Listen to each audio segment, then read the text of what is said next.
deux textes.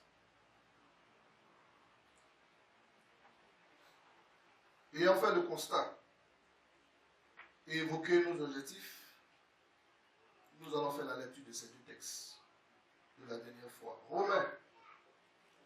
Romains chapitre 12, le verset 1 à 3.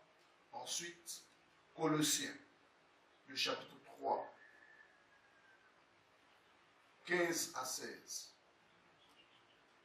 Si c'est trouvé, je fais la lecture. Romains chapitre 12, le verset 1 à 3.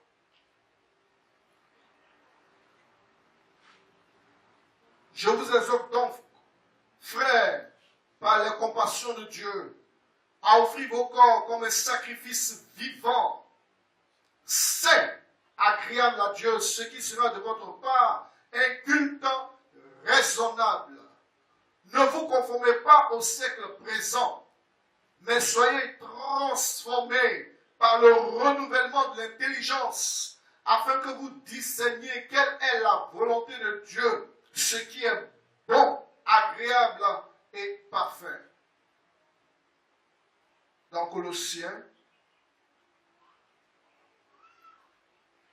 si quelqu'un a trouvé, il peut faire la lecture. Si quelqu'un a trouvé, faire la lecture.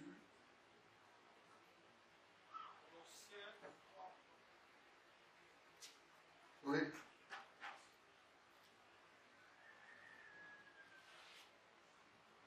Colossiens 3, à partir du verset 15, il a dit « Et que la paix de Christ, à laquelle vous avez été appelés, pour former un seul corps, règne dans vos cœurs, et soyez reconnaissants. Que la parole de Christ habite parmi vous abondamment. Instruisez-vous et exhortez-vous les uns les autres, en toute sagesse, par des psaumes, par des hymnes, par des cantiques spirituels, chantant à Dieu dans vos cœurs sous l'inspiration de la grâce. Amen. Amen. Gloire à Dieu. Gloire à Dieu. Est-ce que vous m'entendez très bien? Dans ces deux textes que nous venons de faire, ces lectures, voyez-vous, c'est l'apôtre Paul dans Romains chapitre 12, verset 1 à 3, il s'adresse aux chrétiens de l'église de Rome, ces juifs qui se sont engagés à la suite du Seigneur. L'apôtre Paul, dans son message, ce éminent homme de Dieu les encourage à s'offrir à Dieu, offrir leur vie à Dieu comme une offrande de reconnaissance au Seigneur, comme un sacrifice vivant, saint, agréable à Dieu, ce qui sera de leur part un culte raisonnable. Et il a dit au verset 2, ne vous conformez pas à ce siècle présent, mais soyez au contraire transformés par le renouvellement de votre intelligence, afin que vous discerniez ce qui est bon, agréable et parfait. Alléluia. Cet homme qui s'adressait aux Romains, l'apôtre Paul, lui-même était un grand pécheur, un grand persécuteur de l'Église.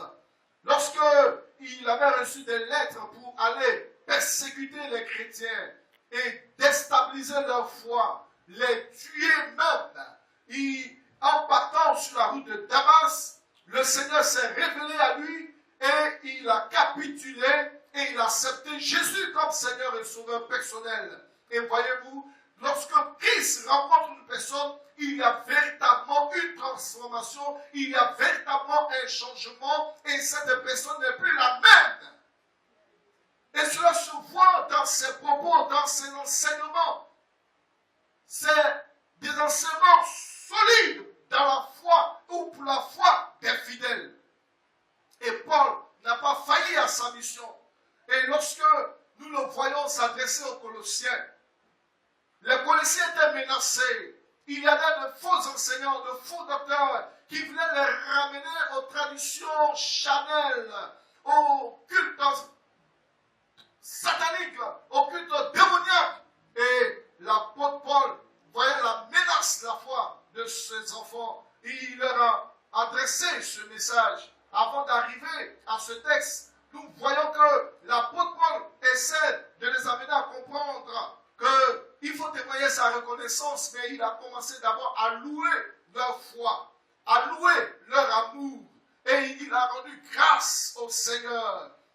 Il a rendu grâce à Dieu du fait que ce peuple, ces Colossiens, et comme moi aussi les Romains, c'était des personnes engagées. Et les Colossiens, ils avaient gardé la foi. Et dans sa prière pour ses fidèles, il a rendu grâce à Dieu et il a mis le marteau en disant, soyez reconnaissants au Seigneur. Amen. Il nous faut être reconnaissants au Seigneur. Parce que nous voyons que si la reconnaissance dit merci à Dieu, je disais tantôt que dans cette reconnaissance à Dieu, il y a 3 dimensions. Il y a la dimension historique, ce qui a été fait par Dieu. Et ensuite, dans le présent, ce que Dieu continue de faire dans notre vie, dans notre vécu de tous les jours, nous devons dire merci à Dieu. Et il y a aussi cette reconnaissance de dire merci à Dieu, de témoigner notre gratitude dans la dimension future.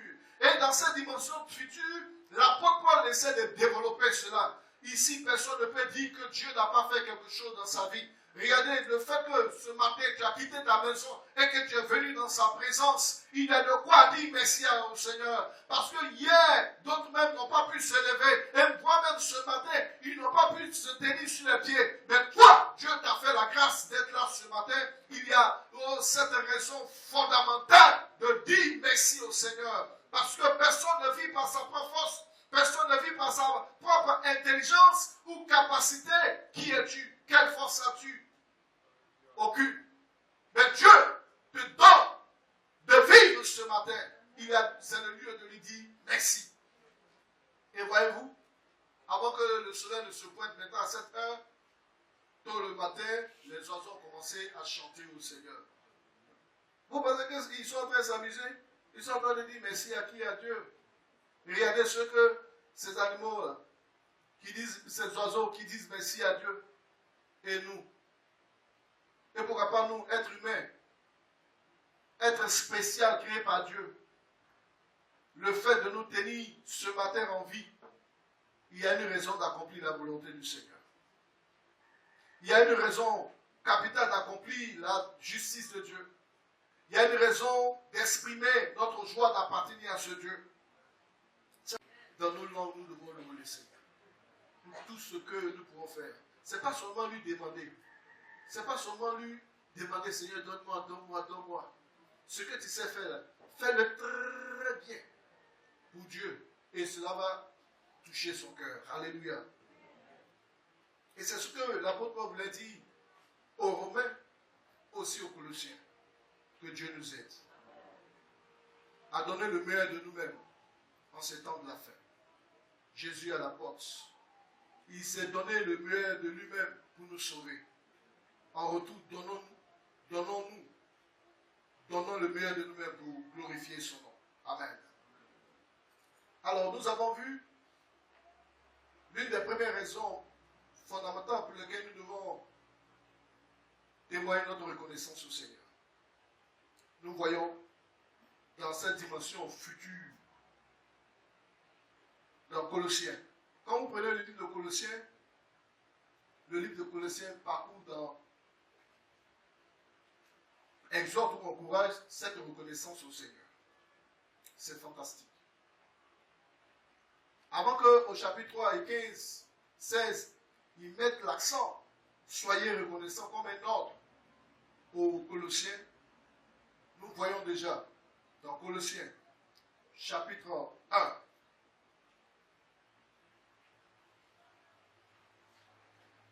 Colossiens chapitre 1, le verset 3, il commence par cette expression de reconnaissance. Nous rendons grâce à Dieu. Se dit merci au Seigneur. Nous rendons grâce à Dieu, le Père de notre Seigneur Jésus-Christ, et nous ne cessons de prier pour vous, ayant été informés de votre foi en Jésus-Christ et de votre amour pour tous les saints à cause de l'espérance qui vous est réservée dans les cieux. La première raison, c'est ce que l'apôtre Paul souligne. À cause de l'espérance qui nous est réservée dans les cieux. Et c'est ce que nous avons vu. Nous n'allons pas trop durer là-dessus parce que c'est aussi une espérance, c'est une attente confiante en quelque chose. Et l'objet de cette attente, le Seigneur nous le signifie. L'espérance est réservée dans les cieux. Dans les cieux. Et nous avons dit que les cieux, c'est ce royaume de Dieu, ce ciel de gloire. Bien, mes frères et sœurs, comprenez une chose, nous sommes étrangers et voyageurs sur la terre. Dieu nous a donné de vivre sur la terre, c'est pour un temps. C'est de manière temporaire. Voyez-vous, quand Dieu a créé, premièrement, la première civilisation, Noé et sa famille, c'est 8 personnes seulement qui ont été sauvées. Le déluge est venu comme jugement sur la terre. Et Dieu a fait la promesse de ne plus jamais détruire la terre et il a mis le signe de l'arc-en-ciel. Quand vous voyez, quand le ciel est sombre et vous voyez l'arc-en-ciel, Dieu, il met cela pour ce souvenir-là. Il a promis de ne plus détruire la terre par le déluge. Mais voyez-vous, à la lumière de la parole de Dieu, ce monde-là sera détruit par le feu. Par le feu. Pour faire place à une nouvelle terre. Un nouveau ciel. C'est pourquoi il faut comprendre la parole de Dieu. Quand des gens sont là, ils affectionnent le mal, ils affectionnent le péché. Ils louent, ils sont contents. Non, si les péchés, pourquoi Dieu? Non, Dieu, il ne fait pas comme ça. C'est pas, il peut faire du tic au tac. Comme je l'ai dit, Adam a vécu combien? 930 ans. Mais il est mort. Mais aujourd'hui, là, la conséquence est là. Nous, on ne peut même pas vivre 100 ans. Si on vit 100 ans, c'est une grâce de Dieu. Et voire même 200 ans, il n'y en a pas. 300 ans, il n'y en a pas. 400 ans, il n'y en a pas. Dieu a limité la durée de vie de l'homme sur la terre à cause de la méchanceté du cœur de l'homme, à cause du péché. Si c'est trop, peut-être 120 ans. 120 ans. Mais Dieu peut faire la grâce. D'autres ont pu aller au-delà. C'est une grâce particulière du Seigneur. Mais cette grâce-là, comment utilisons-nous à témoigner notre reconnaissance au Seigneur? Hein? Il y a des gens qui ont déjà 50 ans. 50 ans là, c'est plusieurs mois, plusieurs semaines, plusieurs heures, plusieurs minutes, plusieurs secondes. Mais combien de temps disposons-nous à témoigner notre reconnaissance au Seigneur? Donnions-nous le meilleur de nous-mêmes pendant qu'on a envie, pendant qu'on peut s'exprimer. Donne-toi tout entier au Seigneur. Dieu nous prépare une chose meilleure. Son royaume, les cieux. Et nous avons parlé de la nature des cieux. C'est éternel, c'est immense, c'est élevé. Dieu nous réserve un trésor pour nous. Pendant que les gens sur la terre ils disent non, toi tu n'es rien, tu ne seras rien. Mais tu as un trésor. Mais parce que tu ne connais pas toi-même ton importance, ta valeur aux yeux de Dieu, tu oublies que Dieu a préparé un grand trésor pour toi. Cette terre sera parlée pour faire place à une nouvelle terre, de nouveaux cieux. Dans cet endroit, comme nous l'avons dit, il n'y a plus de pleurs. Là-bas, la mort ne sera pas au rendez-vous. Là-bas, il n'y aura pas de chômage technique, il n'y aura pas de bombe atomique, il n'y aura pas de bénissance, il n'y aura pas de calomnie, il n'y aura pas de la haine, il n'y aura pas de guerre, il n'y aura pas de maladie, il n'y aura pas de frustration, il n'y aura pas les choses que nous pouvons connaître ici-bas qui sont horribles aux yeux de Dieu. Ça sera la paix, la joie, la tranquillité. Là-bas, on n'aura pas à payer de l'eau. On n'aura pas à payer le courant. Parce que c'est Dieu même qui remplit cette vie. Et nous vivrons pour l'éternité. Mais voyez-vous, cette nouvelle Jérusalem, c'est la venue de Christ qui va entraîner cela. Quand Jésus reviendra, les choses vont changer. Et c'est cette espérance qui doit pouvoir nous nourrir. C'est ce que Dieu a fait, ce programme, ce plan pour nous, pour notre propre bonheur. Si toi tu n'es pas parti à ça, que toi-même tu ne t'aides pas toi-même. Notre souhait que les uns et les autres puissent entrer dans cette grâce de Dieu. C'est une grande bénédiction. C'est une grande richesse. Même si sur cette terre, on ne te considère pas, on ne te goûte pas, on ne te consulte pas comme conseiller. Mais Dieu te considère. Tu es de la valeur aux yeux de Dieu. Là où tu te sens rejeté, Dieu, lui, t'a pas rejeté. Si Dieu ne t'a pas rejeté et que les autres te rejettent, que ça ne te fasse pas mal, que tu n'as aucune douleur de cela, parce que quelqu'un t'a rejeté ou quelqu'un a refusé d'ouvrir sa porte et de prendre place dans sa maison. Dieu a fait une chose plus grande, plus excellente, plus glorieuse, son ciel de gloire. Et tu es héritier avec Dieu et co-héritier avec le Christ. Tu n'es pas n'importe qui. Sur cette terre, si tu n'as pas d'immeuble, tu ne roules pas dans limousine, tu n'as pas de vélo, tu n'as pas de moto, que ça ne soit pas un souci pour toi. Parce que ton Dieu, qui a créé les cieux et la terre, qui te vit de manière temporaire, oh, il ne t'a pas oublié. Il t'a préparé un lieu de repos. Jésus même l'a dit dans l'évangile de Jean chapitre 14. Je m'en vais au Père, vous préparez une place.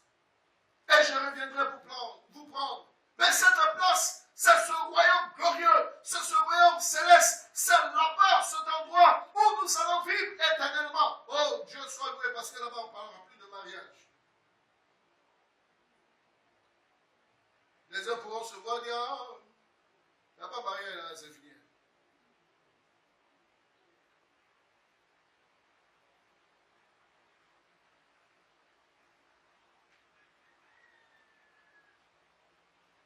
Quelqu'un se pose la question, mais quand je vais mourir, ma femme que j'avais ici, on a eu les enfants, quand je vais partir au ciel là, c'est elle, je vais vivre encore avec elle, c'est fini.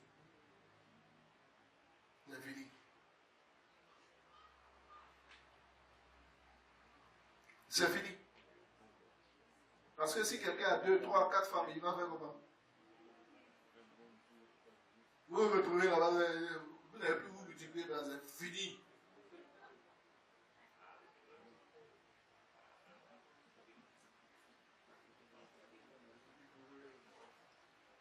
C'est fini. C'est sur la terre que vous pouvez vous apprécier. C'est pourquoi les uns et les autres, nous devons nous valoriser. Madame, il faut valoriser ta femme. Monsieur, il faut valoriser ton épouse. Matin, quand tu te lèves, il faut lui dire, je t'aime ma femme. Il y a des gens ici, il y a longtemps, ils ont dit, je t'aime à leur épouse. Il y a longtemps ici, des hommes, des femmes ont dit, mon mari, je t'aime pour tout le sacrifice que tu fais. Tu vas chercher la nourriture, tu me donnes l'argent, je m'habille, les enfants vont à l'école, quand on est malade une soir, il y a longtemps.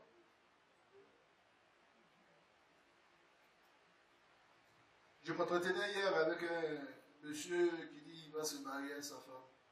J'ai posé la question, simple question. Monsieur, depuis quand tu as dit, ma femme, je t'aime. Madame, c'est quand tu as dit à ton mari, je t'aime. Les deux se regardent. Parce qu'il n'y a pas ça.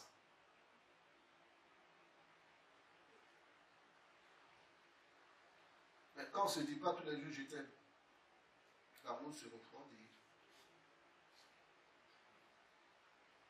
Donc on s'aime déjà. J'ai dit à la bague, si elle n'a pas dit ça, lui, mais c'est que je l'aime.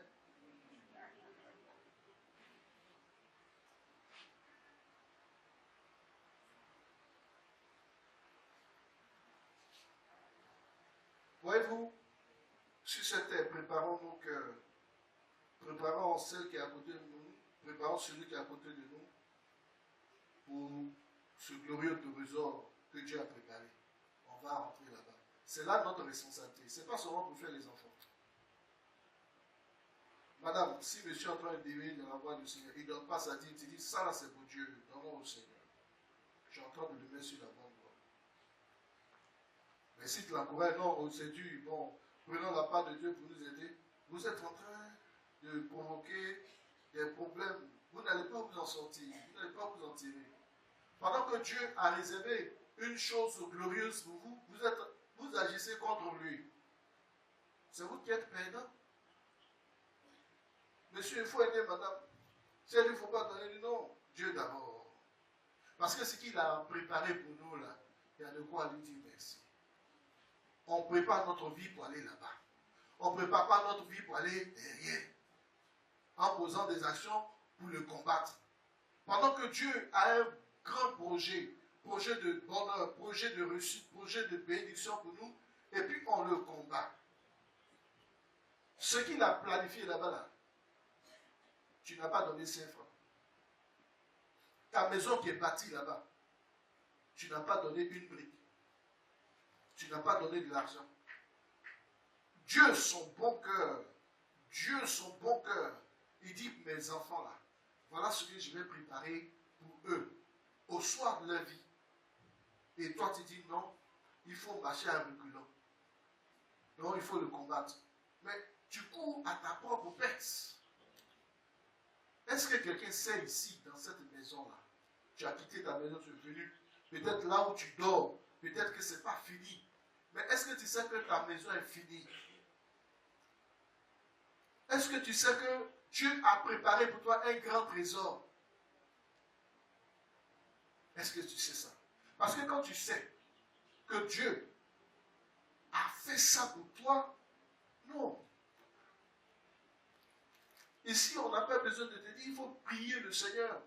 Ça va sortir volontairement, Seigneur, je te dis merci. Pour tout ce que tu ne cesses de faire pour moi. Mais Dieu a dit, voilà ce que je fais pour toi. Il dit, non, comme je n'ai pas encore vu à mes yeux, qu'est-ce que Dieu a fait? Mais tu es en train de douter. Sa parole dit, voilà, à cause de l'espérance qui nous est réservée dans les cieux, à cause de l'espérance, parce que tu as placé ta confiance en lui, et par rapport à ce qu'il a dit, voilà ce qui est là, c'est ça qui doit réserver, c'est-à-dire c'est garder, sécuriser. Dieu, il est bon. Il est bon pour toi, il est bon pour moi. Il a réservé.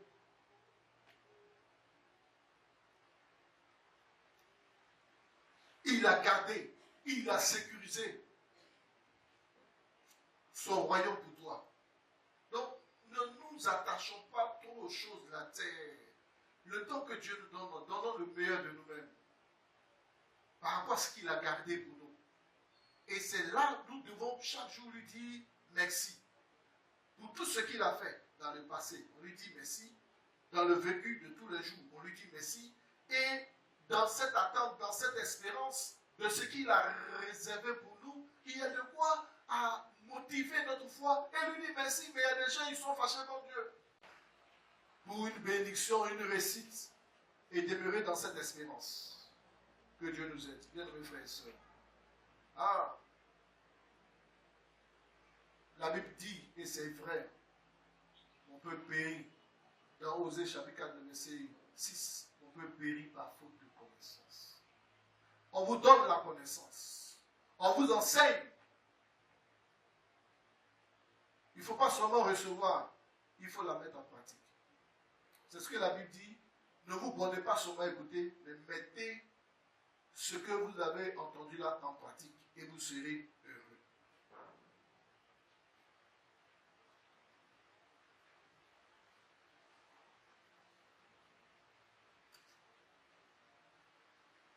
Nous sommes arrêtés sur ce point-là.